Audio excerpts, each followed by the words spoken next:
Qu'est-ce qu'un sale noir fou comme garde royal? Il devrait être en train de nettoyer les sols de ma maison, comme l'esclave qu'il est, hurla Richard Keller au garde noir en lui assénant une gifle, sans savoir que ce serait sa plus grande erreur, celle qui le marquerait à jamais. Alors que le soleil de plomb écrasait la place centrale de la ville, les vendeurs rangeaient leurs étals. Les passants pressaient le pas pour échapper à la chaleur étouffante. Parmi eux, un grand homme blanc, au regard dur et à la mâchoire serrée, avançait d'un pas ferme. Son nom était Richard Keller, connu dans le quartier pour son tempérament explosif et ses idées chargées de haine. Richard ne s'efforçait pas de cacher son mépris. Les mots racistes sortaient de sa bouche avec la même facilité qu'il allumait une cigarette. Mais il n'était pas juste un individu lambda avec des préjugés, il était ceinture noire de taekwondo, fier de sa force et de ses années de discipline sur le tatami. Pour lui, cela le rendait supérieur, intouchable. Mais cet après-midi-là, sans qu'il le sache, sa vie allait changer à jamais. En tournant au coin de la place, son regard se posa sur un groupe d'hommes vêtus d'uniformes impeccables, la garde royale, chargée de protéger les bâtiments historiques et les cérémonies officielles. Parmi eux, un garde en particulier attira son attention. C'était un garde noir, au maintien impeccable qu'exigeait l'uniforme. À cet instant, Richard sentit son sang bouillir. Mais qu'est-ce que ce noir fait à porter ces couleurs, marmonna-t-il entre ses dents avec une rage contenue. La haine lui obscurcit la raison et il marcha rapidement, droit vers le garde, sans mesurer les conséquences que cela pourrait avoir. Les curieux commencèrent à tourner la tête. Quelques secondes s'écoulèrent. Lorsque Richard s'arrêta devant l'homme, il le dévisagea de haut en bas et, avec un geste de mépris, cracha par terre. Le garde ne réagit pas, resta impassible, discipliné, et ce calme fut ce qui irrita Richard encore davantage. « Et, regarde-moi quand je te parle, maudit esclave, grogna-t-il. Richard se tint alors à quelques centimètres du garde, la mâchoire serrée, les yeux emplis de mépris. « Juste te regarder, te croyant important juste parce qu'on t'a mis cet uniforme dégoûtant. Un singe déguisé reste un singe, cracha-t-il ces mots d'un ton si acide que plusieurs passants s'arrêtèrent. Le garde, impassible, ne dit rien. Son entraînement lui imposait le silence. Pas un geste, pas un mot. Il respirait simplement et ignorait ces mots, le regard droit devant lui. Alors tu ne vas pas répondre, hein? C'est ce qu'ils t'apprennent, à rester silencieux pendant que les vrais hommes te parlent.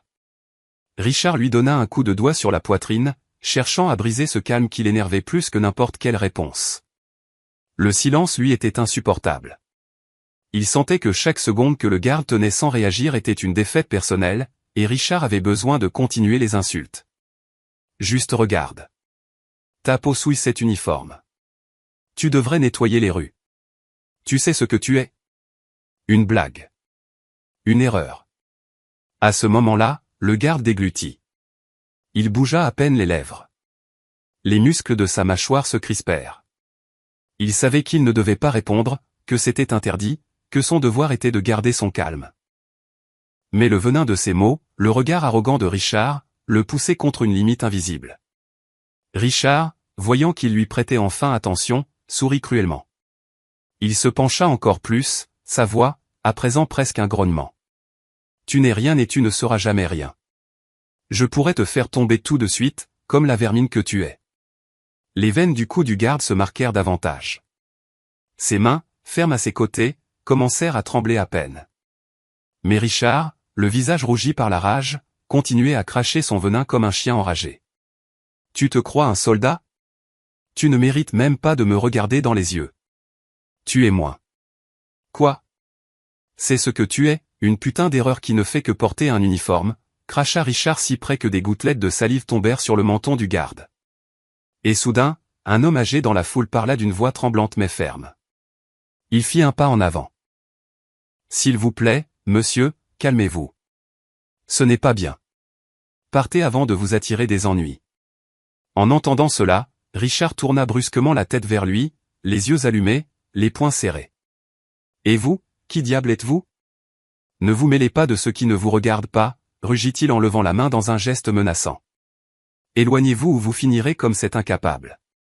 À ce moment-là, l'homme recula effrayé, tandis que certains dans la foule commençaient à murmurer avec indignation. Richard se tourna de nouveau vers le garde, plus agressif, plus violent dans son langage. Regarde-toi, on doit te défendre parce que tu n'es même pas capable de te défendre seul. Mais bien sûr, comment ferais-tu si tu es né pour baisser la tête? Et pour la première fois, le garde bougea les lèvres. D'une voix grave, mesurée et contrôlée, à peine assez fort pour que Richard l'entende, il dit « Je vous prie de vous retirer, monsieur ». À ce moment-là, un silence pesant tomba sur la place. Ces quelques mots, si sereins, contrastaient avec la fureur déchaînée de Richard, et cela l'énerva encore davantage. Richard respirait bruyamment, les yeux rouges de fureur, la mâchoire tellement serrée qu'il semblait sur le point de se briser les dents. « Ne me donnez pas d'ordre, sale noire » mugit Richard, et dans un accès de rage absolue, il leva la main ouverte. La gifle claqua sèchement, le son résonnant sur la place comme un coup de feu. Quelques spectateurs poussèrent des cris étouffés. Le garde, toujours impassible, tourna à peine le visage sous l'impact, mais ne bougea pas de sa position. À ce moment-là, Richard, la respiration encore haletante, ne s'arrêta pas là. Il recula d'un pas, comme un combattant sur un tatami, et avec un rugissement, lança un coup de pied latéral violent, chargé de haine. Son pied fendit l'air, visant directement le torse du garde. L'impact résonna comme un coup de tambour. L'uniforme craqua. Le corps du garde vacilla une seconde, mais resta debout. Ce fut l'instant.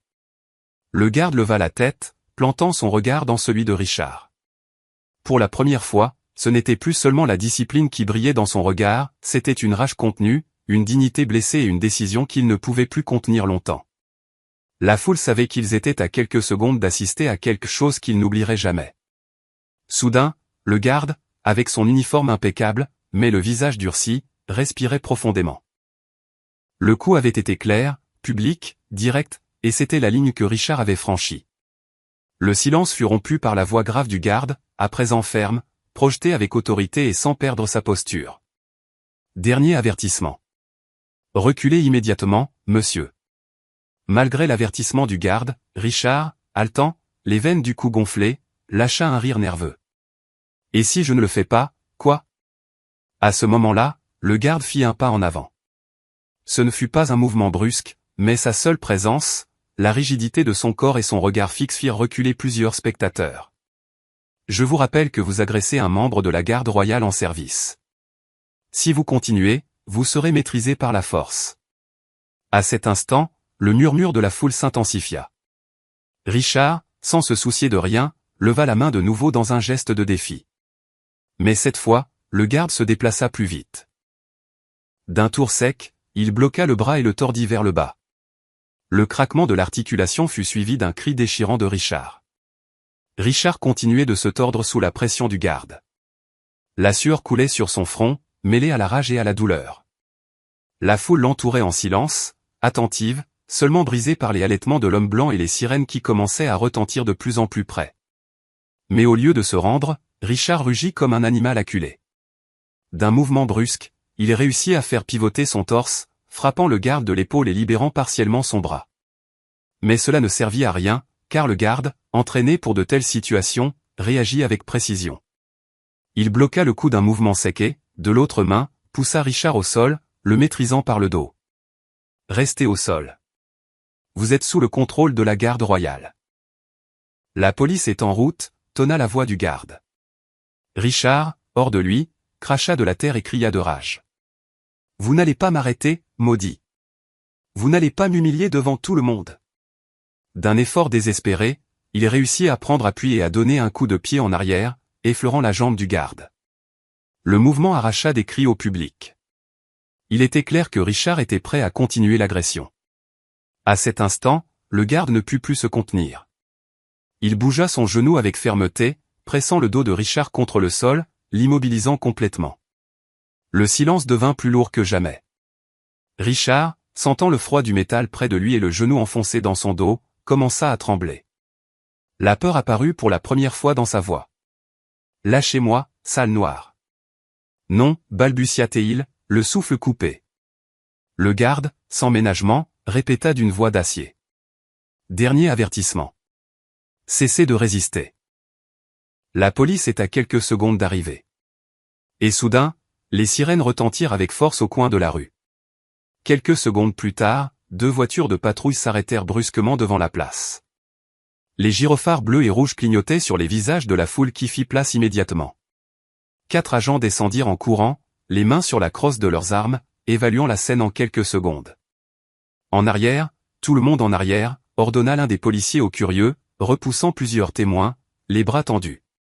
Le garde, sans lâcher Richard, éleva la voix avec autorité. Le sujet m'a agressé physiquement en service. J'ai dû utiliser la force pour le maîtriser. Je vous le livre. Richard, le visage rougi et la bouche pleine de poussière, criait désespéré. Mensonge. C'est lui qui m'a attaqué en premier. C'est un abus. Ce sale noir veut me ruiner. À ce moment-là, 2 agents l'immobilisèrent immédiatement, passant les menottes à ses poignets. Richard se débattit, rugissant de rage et de peur. Mais le claquement métallique des menottes se refermant sur ses poignets fit taire toute argumentation. Vous avez le droit de garder le silence. Tout ce que vous direz pourra être retenu contre vous, récita le policier d'une voix sèche. La foule filmait. Certains applaudissaient discrètement, d'autres lançaient des phrases de désapprobation à l'encontre du détenu. Richard, impuissant, regardait de tous côtés, les yeux écarquillés, mais il ne restait plus aucune trace de l'arrogance initiale, seulement le désespoir. Le garde, debout, ajusta son uniforme calmement, comme s'il avait besoin de réaffirmer qu'il était resté intact. Sa respiration était ferme. Il avait respecté le protocole, il avait averti, maîtrisé, et remis aux autorités. Avant qu'on ne le pousse vers la voiture de patrouille, Richard réussit à cracher d'une voix brisée. Cela ne va pas en rester là. Ils vont m'entendre. Mais le claquement sec de la porte se refermant derrière lui ensevelit ses mots. La foule resta silencieuse, observant les véhicules s'éloigner au son des sirènes et des lumières clignotantes. À l'intérieur de la voiture de patrouille, l'air était suffocant. Les poignets de Richard brûlaient sous la pression des menottes, le métal s'enfonçant dans sa peau tandis qu'il tentait vainement de les bouger. Le siège dur vibrait à chaque secousse de la route. Le hurlement de la sirène sur le toit lui transperçait les oreilles, mais ce qui le consumait le plus était cette sensation au creux de l'estomac, la peur. Il regardait les policiers qui l'escortaient. Aucun ne lui rendait son regard. Des visages sérieux, froids, habitués à traiter avec des individus comme lui. Pour la première fois, Richard ne trouvait personne disposé à l'écouter, à lui donner raison ou à le soutenir. Il était complètement seul. Sa rage était toujours là, mais mêlée à un tremblement involontaire dans les mains. Il tenta de parler comme d'habitude avec cette arrogance qui lui servait de bouclier. C'est une erreur. Je ne faisais que me défendre. Ce noir m'a provoqué. Vous ne comprenez pas. Taisez-vous, l'interrompit l'officier du siège avant sans même le regarder. Vous aurez l'occasion de parler au commissariat. Cette coupure sèche le transperça comme un couteau. Il n'était pas habitué à ce qu'on le fasse taire. Il se mordit la lèvre, le goût du sang se mêlant à la rage et à l'impuissance. Le véhicule freina brusquement. En le faisant descendre, les flashs des téléphones portables des témoins qui avaient suivi la patrouille tombèrent sur lui comme des gifles. Richard tenta de relever la tête avec fierté, mais les cris de la foule le désarmèrent. Raciste, qu'il pourrisse en prison, qu'il goûte maintenant à l'humiliation. Chaque mot lui transperçait la poitrine comme des balles. Ce qui était autrefois puissance dans sa voix, n'était plus que moquerie dans la bouche des autres. En entrant au commissariat, l'officier le poussa vers un banc de métal. Le froid de la surface lui parcourut le dos, lui enfonçant la réalité comme jamais auparavant. Il ne commandait plus, il n'y avait plus de public à qui crier dessus, ni de scène où s'imposer, seulement des murs gris, des caméras de sécurité et la promesse d'heures éternelles d'enfermement. Un agent se pencha sur lui, lisant le rapport écrit par la garde royale. Agression en public envers un fonctionnaire en service, résistance à l'arrestation, comportement violent. C'est grave, monsieur Keller, très grave.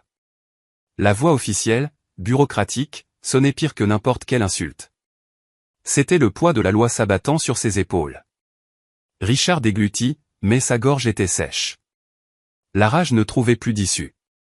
À sa place, commençait à apparaître quelque chose qu'il n'aurait jamais cru ressentir, la panique.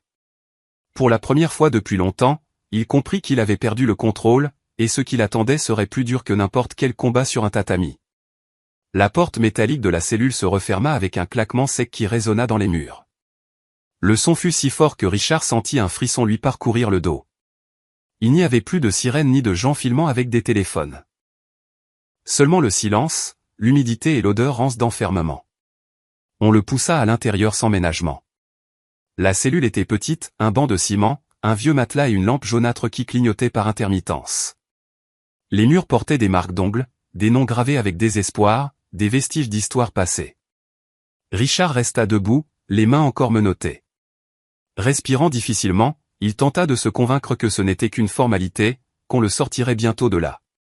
Mais en son fort intérieur, cette assurance commençait à se briser.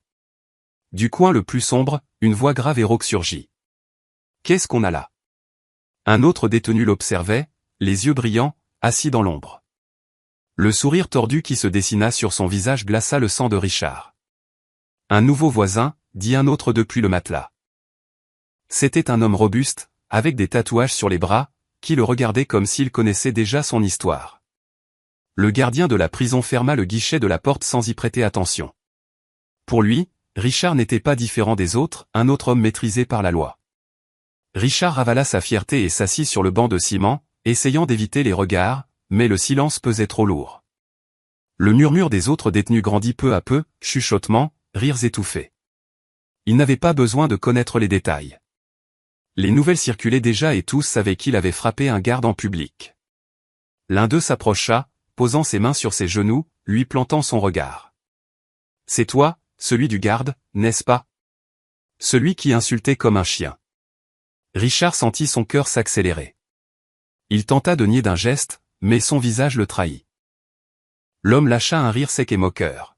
« Ici, peu importe le nombre de ceintures noires que tu as, ni le nombre d'insultes que tu cries. Ici, tu n'es qu'un de plus, et crois-moi, les gens comme toi ne sont pas bien vus. » Les rires se répandirent dans la cellule. Richard baissa le regard, essayant de cacher le tremblement de ses mains. L'écho des rires, les parois froides, la solitude, tout s'abattait sur lui. La première nuit commençait à peine et il comprenait déjà ce que signifiait tout perdre, le contrôle, le respect et la voix qu'il avait tant utilisée pour humilier. Le prix ultime n'était pas un coup, c'était cette peur qui le dévorait de l'intérieur, minute après minute, tandis que l'horloge avançait lentement dans l'obscurité. La nuit fut interminable. Richard ne put dormir. Chaque ombre dans la cellule semblait le traquer. Chaque carcajada des autres détenus lui rappelait le raciste qui avait insulté le garde. L'orgueil qui l'avait toujours accompagné s'effondra peu à peu, remplacé par une peur sourde et constante qui le faisait trembler, comme si chaque battement de son cœur résonnait contre les murs froids de sa cellule. À l'aube, la porte s'ouvrit dans un long grincement métallique. Un officier entra, le saisit fermement par le bras et le conduisit vers la salle d'interrogatoire. La lumière blanche et crue du couloir lui brûlait les yeux, l'aveuglant presque, et il eut la certitude qu'il marchait vers un jugement inéluctable, un destin déjà scellé. Dans la pièce, une table nulle attendait. Derrière elle se tenaient deux agents, impassibles, ainsi qu'un représentant de la garde royale. Sur la table reposait un dossier épais, gonflé de preuves accumulées, témoignages, vidéos filmées à la hâte sur des téléphones portables, rapports officiels. Tout y était, consigné avec précision, chaque insulte prononcée, chaque coup porté, chaque geste de haine qu'il avait laissé exploser l'après-midi précédent. La voix ferme de l'officier rompit le silence. Il lut les chefs d'accusation un à un, agression envers un fonctionnaire en service, résistance à l'autorité, comportement violent en public, délit aggravé par des motivations de haine raciale. Chaque mot pesait sur lui comme une sentence anticipée, lourde et irrévocable. Richard tenta de se défendre, balbutiant des excuses, cherchant des mots qui lui échappaient. Mais l'un des agents leva simplement la main pour l'interrompre, sans hausser le ton, les preuves sont claires. Il n'y a pas d'issue. C'est alors que le garde qui l'avait humilié la veille entra. Sa démarche était droite, son uniforme impeccable, son visage d'un calme presque désarmant. Il s'assit en face de Richard, sans un mot, et le fixa longuement dans les yeux. Ce silence glacé pesait plus lourd que toutes les accusations réunies. Pour la première fois, Richard comprit que la peur avait changé de camp. Il n'était plus le dominateur, il était le jugé, le vaincu, celui qu'on pointait du doigt. Les heures qui suivirent se noyèrent dans une succession de questions, de déclarations et de signatures. Quand le soir tomba, on le reconduisit à sa cellule. Cette fois, ses poignets et ses chevilles étaient entravés de lourdes menottes, et l'écho des chaînes résonnait à chacun de ses pas, comme pour rappeler sa déchéance. Lorsque la porte se referma derrière lui dans un claquement sec, il sut que sa vie venait de basculer à jamais. Il n'y avait plus de place pour la haine, plus de foule pour l'applaudir, plus de force physique pour l'arracher au gouffre. Tout s'était effondré en un seul instant de rage. Le prix ultime était désormais le sien, vivre chaque jour dans l'ombre de ses propres actes, réduit à devenir ce qu'il avait toujours méprisé. Un homme sans pouvoir, rien de plus qu'un numéro inscrit dans un dossier. Et tandis que le silence de la prison l'enveloppait comme un linceul, Richard comprit enfin que la haine ne mène qu'à une seule issue, la chute, brutale, implacable et douloureuse.